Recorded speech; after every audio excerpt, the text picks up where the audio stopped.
श्री स्वामी समर्थ. नमस्कार मित्र हो, स्वामी कृपा या यूट्यूब चॅनलमध्ये तुमचं स्वागत आहे.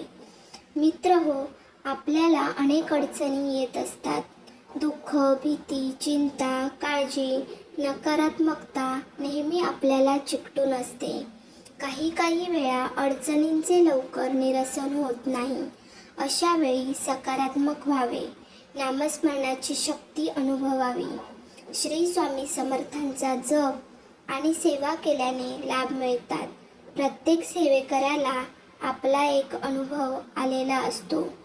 तर आपल्या अनेक अडचणी लवकर दूर व्हाव्या याकरिता हे उपाय नक्की करून पहा. दररोज घरात श्री सूक्त पठण केले असता त्या घरात धनधान्याची कमतरता भासत नाही. लाल रंगाच्या रिबीनमध्ये तांब्याचे एक नाणे मुख्य प्रवेशद्वारावर बांधल्यास घरात सुख, शांती व धनाची वाढ होते. प्रत्येक गुरुवारी तुळशीला दूध अर्पण केल्यास धनलाभ होतो. नोकरी व्यवसायातील अडचणींसाठी श्री गुरुचरित्राचा 10वा अध्याय दररोज वाचावा. कोर्ट कचेरी यांचा फेरा बऱ्याच वेळा त्रासदायक यातना काहींना देत असतो. अशा वेळी श्री नवनाथ ग्रंथाचा 3रा व श्री गुरुचरित्राचा 14वा अध्याय रोज 2 वेळेस वाचावा.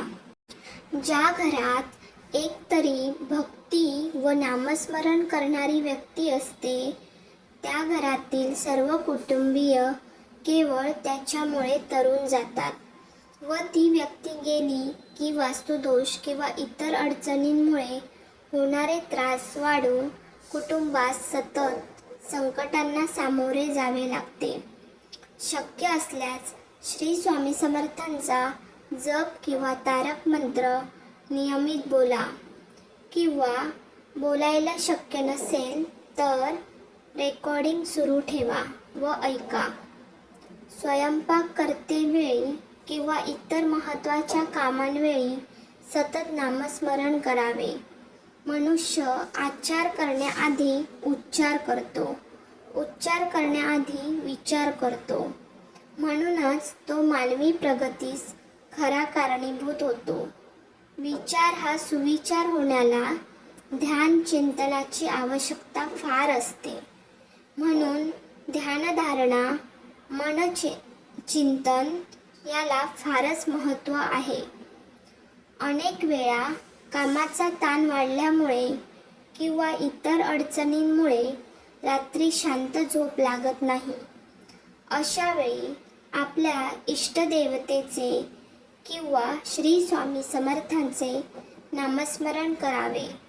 यासोबतच ज्ञानेश्वरी या ग्रंथातील 12व्या अध्यायातील पहिल्या 16 ओळी वाचाव्या. याने आपल्याला शांत झोप लागेल.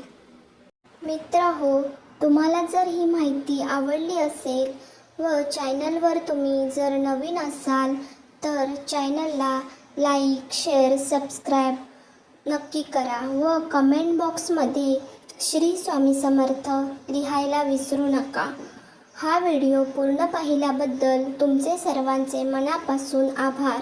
श्री स्वामी समर्थ.